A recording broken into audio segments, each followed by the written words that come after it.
Quero te atualizar também sobre o Clube Atlético Mineiro, exterminador de times argentinos e classificado para a final da Libertadores. Já o Botafogo vai com um time misto para o confronto contra o Peñarol, decidindo a outra vaga. Tem as últimas do mercado, bastidores, finanças e muito mais. Fala aí pessoal, sou Jorge Nicola, bem-vindos a mais um vídeo do canal, sempre bom ter vocês por aqui, sem perder tempo, pedir para deixar like, se inscrever no canal e ativar todas as notificações. Bora falar agora sobre o Botafogo que vai para a disputa da vaga na final da Libertadores com um time misto. Técnico Arthur Jorge decidiu poupar os jogadores pendurados. Tudo para que eles não levem um cartão amarelo contra o Peñarol e fiquem de fora da decisão contra o Atlético Mineiro. Vale a lembrança de que no jogo de ida o Botafogo enfiou 5-0 no Peñarol e joga nessa quarta-feira no Estádio Centenário. A partida foi alterada de local por conta da determinação do Ministério do Interior, lá do Uruguai, que havia vetado a presença de torcedores do Botafogo no Estádio Campeão del Siglo. A solução encontrada foi de levar o jogo para um estádio maior com a presença das duas torcidas. O Botafogo não terá o goleiro John, o zagueiro Barbosa, o volante Gregory, além dos atacantes Luiz Henrique e Igor Jesus, todos com 2 cartões amarelos. O provável Botafogo com Gatito no gol, Vitinho ou Matheus Ponte, Bastos, Adrielson e Marçal ou Cuiabano, Danilo Barbosa, Marlon Freitas, Oscar Romero, Savarino e Almada ou Eduardo, com Tiquinho Soares no ataque. De qualquer forma, mesmo poupando vários titulares, segue sendo um time bastante interessante que vai confirmar a classificação para a próxima fase. Só uma saideira em relação à final da Libertadores da América depois da eliminação do River Plate para o Atlético, jogo que eu vou falar daqui a pouquinho. A Rádio Mitre da Argentina afirmou que a disputa da grande decisão não será mais no Monumental de Núñez e sim no estádio do Independiente em Avejaneda. Aguardemos cenas dos próximos capítulos. Agora sim, preciso contar sobre a vaga do Atlético na final da Libertadores da América. O Galo se confirmou como um exterminador de argentinos na Libertadores. São 6 confrontos e 6 eliminações dos gringos. O Atlético nunca foi eliminado por argentinos e esse fato de ter batido o 6º argentino em mata-mata de Libertadores transforma o Atlético, ao lado do Grêmio e do São Paulo, como os clubes que mais bateram rivais argentinos. O Atlético segurou um 0-0 contra o River Plate diante de 85 mil pessoas no Monumental de Núñez, com enorme festa do torcedor, especialmente antes da partida. Durante os 90 minutos, o Galo sofreu pouco, deu poucas chances para o adversário, apesar de inúmeros escanteios e finalizações. Talvez a principal chance do jogo tenha sido do próprio Atlético num contra-ataque. O Hulk tocou para o Scarpa, que bateu cruzado. O goleiro Armani ainda espalmou, a bola bateu no travessão e não entrou. Como o Galo já havia vencido por 3-0, placar agregado de 3-0 confirma o Atlético na segunda final da Libertadores em pouquíssimo tempo. A última tinha sido em 2013. Só para arrematar em relação aos feitos do Galo, ele se torna apenas o 4º clube brasileiro a conseguir, numa mesma temporada, estar na final da Libertadores e da Copa do Brasil.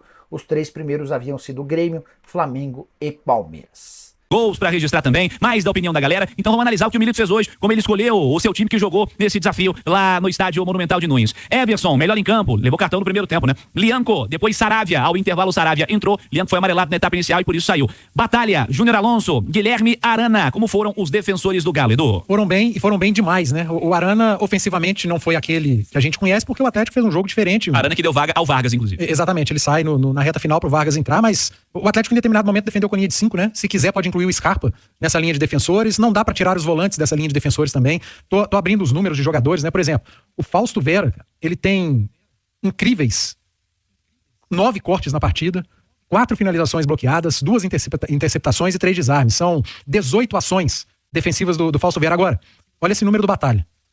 A partida do Batalha, ela é simplesmente gigante. Eu falei de 18 ações defensivas do Fausto Vera, né? Do Batalha foram 24 ações defensivas. Sabe quantos cortes do Batalha? 20. Desde que eu comento futebol, eu poucas vezes vi um zagueiro com esse número de cortes numa partida só. 20 cortes do Batalha, aquela bola que é alçada e o jogador corta. A bola que volta. Exatamente. É impressionante esse número do Batalha. E tô abrindo aqui os números do Alonso, são 11 cortes, 3 finalizações bloqueadas, 1 interceptação, 3 desarmes, são 18 ações defensivas também do Júnior Alonso. Cara, a partida desses 3, ela é simplesmente espetacular. De Fausto Vera e Júnior Alonso, mas a do Batalha, impressionante. É por isso que eu tenho batido nessa tecla. O Batalha é o melhor zagueiro do Atlético hoje. E tá aí falar disso há muito tempo, inclusive. E tá aí mais uma sacada do técnico, né? Ele enxergou o Batalha como um zagueiro e olha a temporada que esse zagueiro tem feito. Ninguém mais fala em Batalha volante. Se ele puder ser volante, ele vai lá e joga de volante. O Batalha é muito bom volante.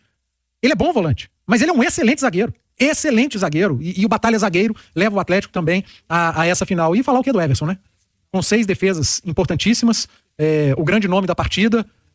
Que Copa Libertadores fez o goleiro do Atlético, o Everson, que reta final de Copa do Brasil, que reta final de temporada faz o goleiro do Atlético tão criticado, como deram porrada no Everson. E Cirilo, muitas delas injustas, tá? Mas muitas delas injustas. Eu chamei a atenção para um lance. Você se recorda do gol do Hulk contra o Vasco em São Januário? Sim, chute golaço, né? Como o Everson apanhou por gols que ele sofreu assim, nessa temporada. Bolas parecidíssimos. Ou indefensáveis ou bastante difíceis de serem defendidos. Méritos do atacante, cara. Chutaços, cruzados, enfim. Mas o trabalho do sistema defensivo do Atlético hoje, sistema defensivo, entenda-se, goleiro, linha de 4, volantes, mais o Scarpa, que fechou uma linha de 5. Foi espetacular. Você falou de Fausto Vera, de Alan Franco e de Scarpa, componentes desse sistema defensivo. Eles começaram e terminaram o jogo. Esse trio de, essencialmente, meio-campistas, fundamentais também para a manutenção desse resultado, Edu. Sem dúvida nenhuma, Alan Franco talvez tenha sido com menos participações na partida em relação a todos esses que eu citei, mas ainda assim é um jogador fundamental. Jogou pendurado, né? Aliás, vem jogando pendurado há algum tempo, com esses 2 cartões amarelos, e passou ileso, mais uma vez. Pouco você ouve falar de Alan Franco quando o assunto é falha, né? Algum problema na defesa. O Alan Franco é um jogador extremamente regular. Hoje é um titular da seleção do Equador, fazendo mais de uma função. Joga como meio-campista, como segundo volante, como meia e como lateral direito. E no Atlético joga como segundo volante e como meia e faz uma temporada espetacular até aqui, o equatoriano Alan Franco. A gente sempre brinca, né? Qual jogador equatoriano que deu certo? Alan Franco. Alan Franco é um jogador equatoriano que deu certo no futebol brasileiro, que deu certo no Atlético, já estava na história do Atlético pelas conquistas de 2021 e pode fazer mais um ano de história com a camisa do Atlético. Então, é um destaque, talvez não do jogo, mas da temporada. É titular absoluto e peça fundamental nessas finais que o Atlético tem pela frente. Daverson, depois Rubens, Hulk começou e terminou o jogo, Paulinho, depois Otávio, Edu Panzi. Daverson é um personagem, né? Totalmente. É impressionante e no River Plate, que teve quase 40 finalizações no jogo, quase 70 cruzamentos na área do Atlético, as duas das 3 melhores chances, ou 2 das 5, vamos lá, melhores chances do jogo, porque o River também teve boas chances, saíram dos pés do Daverson, né? No primeiro tempo, em que o Armani sai muito bem do gol, aliás, partidaça do Armani também, e no segundo tempo, no rebote, daquele chutaço do Scarpa no travessão, o Daverson pega de primeira e o Armani pega com as 2 coxas, né? A bola fica entre as pernas do Armani, por muito tempo ele não entra com a bola e tudo pro gol, e quase que ela sobra pro Paulinho. Então o Daverson é um grande personagem, ele entrou na mente dos argentinos, alugou um triplex na mente de boa parte dos jogadores do River Plate, e na saída, quando foi substituído, cara, ele simplesmente pegou um par de tampão de ouvido, colocou no ouvido, brincadeira, virou pra torcida do River e falou, eu sou Boca, e entrou no banco de reservas. É um tremendo de um personagem e protagonista na campanha do Atlético da Copa Libertadores da América. É o cara que fez 2 gols contra o Fluminense, em um cenário em que o Atlético precisava de uma virada porque perdeu o primeiro jogo. É o cara que fez 2 gols e uma assistência no jogo de ida contra o River Plate e que deu ao Galo a tranquilidade do placar nesse jogo da volta. Ele é absolutamente o personagem da fase eliminatória do Galo na Libertadores. Se o Daverson foi protagonista, é porque tem um jogador em campo que chama Hulk, que atrai a atenção dos defensores adversários, e o Daverson tem a chance de aparecer. Se o Paulinho hoje é um dos principais jogadores desse Atlético, é o artilheiro do time da Libertadores, e se não contar pré-Libertadores, o Paulinho é hoje o artilheiro da Copa Libertadores. Hoje, mais uma vez, peça fundamental, era o desafogo. Quando o Atlético recuperava essa bola, simplesmente todas as bolas passavam pelos pés do Paulinho. E se o Paulinho é um jogador importante, é porque tem um cara chamado Hulk em campo. Porque a atenção do adversário está sempre voltada pro Hulk. Então falar do Hulk é chover no molhado. Nos jogos que o Hulk não aparece, ele não aparece porque ele é muito bem marcado.